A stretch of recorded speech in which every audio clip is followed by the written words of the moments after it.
En el Sínodo de Diospolis del año 415 después de Cristo, Pelagio tuvo que hacer frente a una serie de afirmaciones que supuestamente él había hecho en sus escritos, así como a otras atribuidas a Celestio. A continuación, se presentan las afirmaciones evaluadas, junto con las respuestas de Pelagio y los comentarios del Sínodo.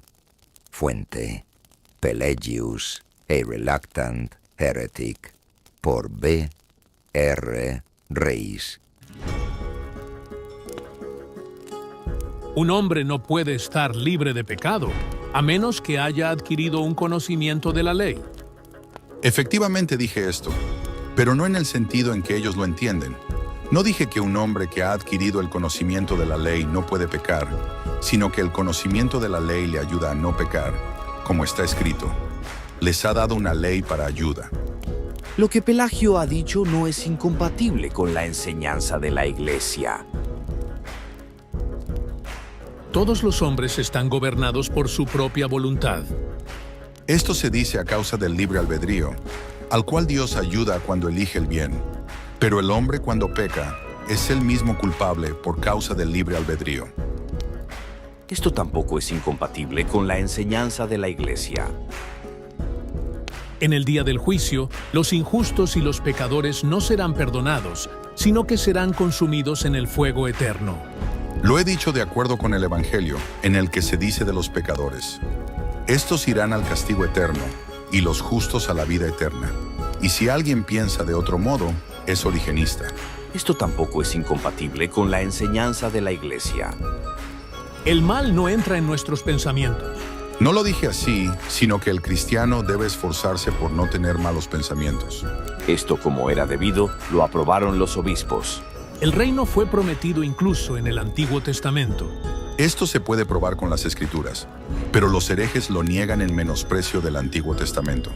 Sin embargo, dije esto siguiendo la autoridad de las Escrituras, ya que está escrito en el profeta Daniel: los santos recibirán el reino del Altísimo. Esto tampoco es incompatible con la fe de la Iglesia. Un hombre puede estar sin pecado si así lo desea. Dije, en efecto, que un hombre puede estar sin pecado y guardar los mandamientos de Dios, si así lo desea, porque Dios le ha dado esta capacidad.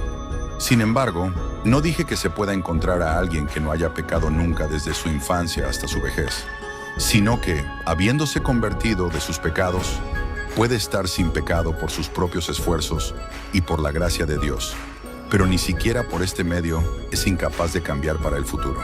También se citaron en su contra otras declaraciones supuestamente hechas por Pelagio en una carta y otra obra dirigidas a una viuda. El resto de las declaraciones citadas no están en mis obras, ni yo he dicho nunca tales cosas. Ya que niegas haber escrito tales cosas, ¿anatematizarías a quienes las sostienen? Los anatematizo como necios, pero no como herejes, ya que no hay dogma respecto a estas opiniones.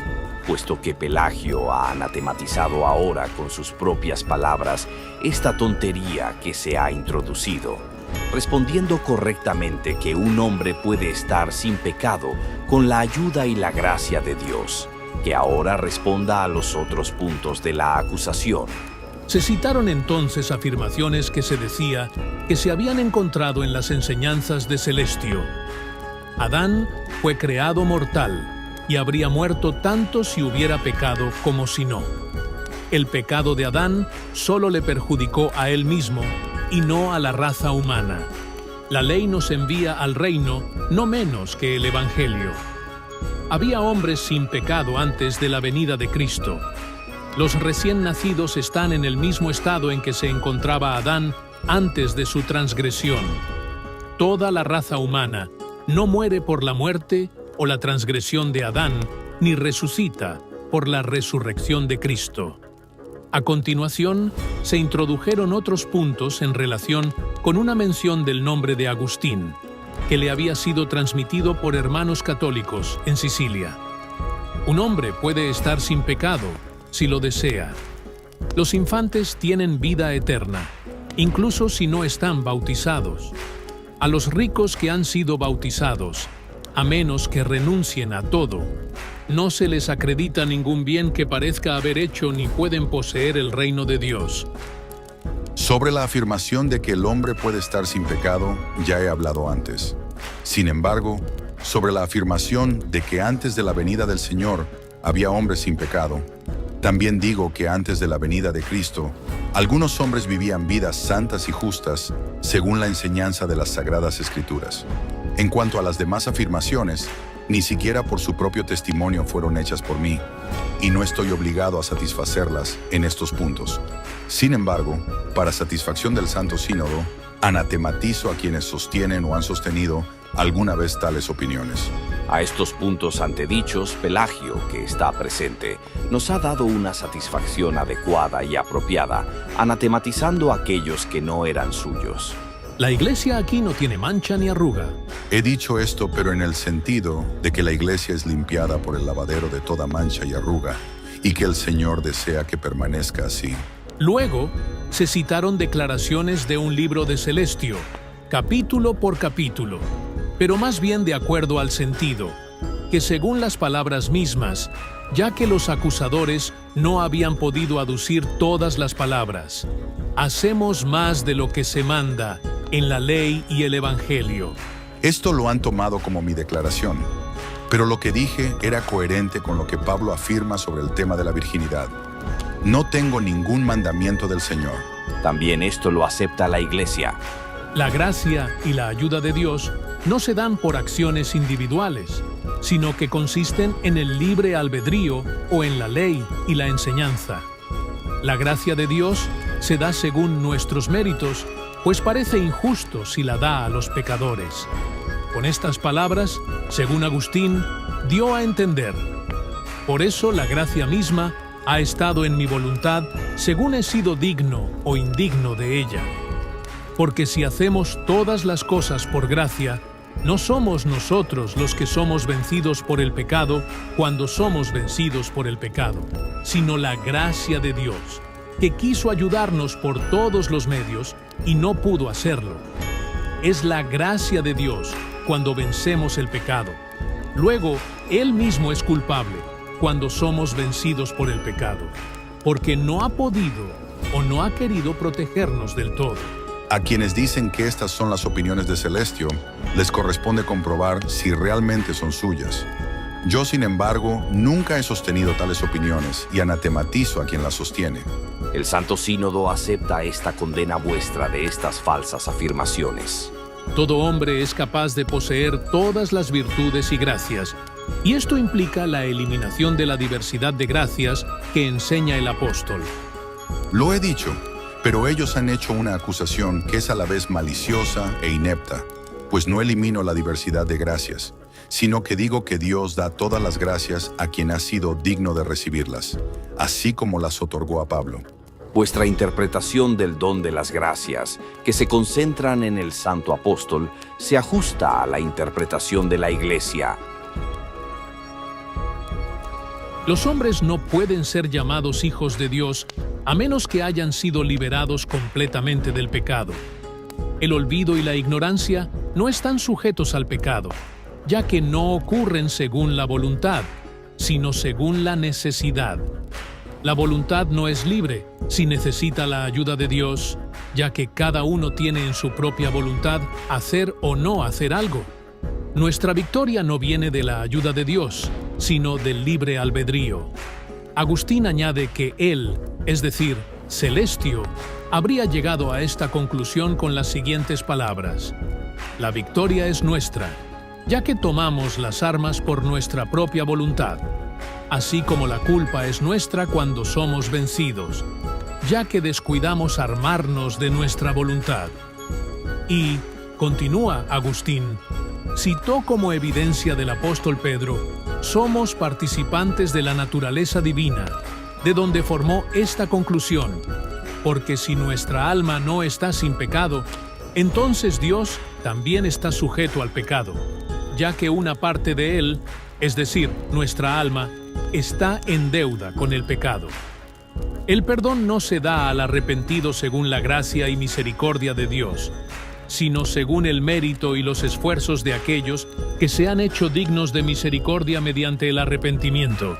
¿Qué responde el monje Pelagio a estos puntos que se han leído? Porque el Santo Sínodo y la Santa Iglesia Católica de Dios los condenan. Repito que estas opiniones no son mías por su propio testimonio, y no estoy obligado a dar satisfacción por ellas. Sin embargo, las afirmaciones que he admitido como mías, las mantengo como correctas. Pero las que he dicho que no son mías, las condeno según el juicio de la Santa Iglesia, pronunciando anatema sobre todo aquel que se oponga y contradiga las enseñanzas de la Santa Iglesia Católica. Porque creo en la Trinidad de una sola sustancia y en todas las cosas de acuerdo con la enseñanza de la Santa Iglesia Católica. Sin embargo, si alguien tiene opiniones diferentes a las de ella, sea anatema. Ahora bien, puesto que hemos recibido satisfacción respecto de las acusaciones presentadas contra el monje Pelagio en su presencia, y puesto que él da su asentimiento a las sanas doctrinas, pero condena y anatematiza a las que son contrarias a la fe de la Iglesia, lo juzgamos perteneciente a la comunión de la Iglesia Católica.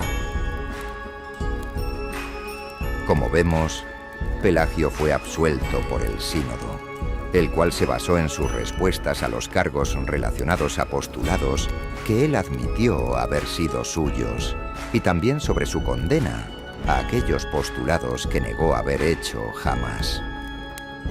Esta declaración de ortodoxia de Pelagio no le gustó a Agustín, y seguramente a muchos calvinistas no les va a gustar. Pero la realidad es que Pelagio no creía los puntos del supuesto y mal llamado pelagianismo que Agustín le acusó falsamente de enseñar. Espero que revisar estos capítulos no tan alegres de la historia puedan enseñarnos a no cometer estos mismos errores de difamar a alguien con acusaciones de herejía. Es algo que, por desgracia, sigue pasando. Para reflexionar, pregunto, ¿vale la pena que acusemos falsamente de herejía con tanta facilidad? ¿Esto le agrada a Dios? Creo que tenemos que hacer el esfuerzo para mejorar nuestro diálogo y método de discusión, para no caer en lo fácil de atacar a la otra persona con acusaciones gratuitas de herejía. Que nuestras armas sean mejor los argumentos, no las falsas acusaciones. Por supuesto que uno puede apuntar herejías, pero existen formas de hacerlo responsable y honestamente. No hay que dejar que el candor del debate se lleve lo mejor de nosotros y nos convierta en difamadores. Ahora, sobre Pelagio. Quizás ya estemos muy tarde en la historia como para cambiar el nombre a la herejía que injustamente fue bautizada como pelagianismo, siendo que ni el mismo Pelagio creía estas cosas. Pero creo que aún estamos a tiempo como para crear una nota al pie en la historia, para que sepan que tal herejía jamás fue creída ni enseñada por el monje Pelagio. Hay que juzgar con justo juicio, no importando de quién se trate. Yo no soy muy afín al movimiento monástico, al cual Pelagio adhería, e incluso difiero con este monje en muchas cosas, pero la evidencia me sigue exigiendo que yo no lo haga culpable de creer cosas que él no creyó, mucho menos fincarle alguna herejía que no enseñaba. ¿Y tú? ¿Qué es lo que harás ahora que conoces la evidencia sobre lo que realmente creía Pelagio? Te dejaré esta pregunta para que reflexiones desde tu lugar. Si este video fue de utilidad para ti, dale like y suscríbete al canal. También en los enlaces de la descripción tengo algunos escritos hablando de este tema. Si te interesan, puedes revisarlos. Ahí se trata más a detalle todo lo que viste aquí.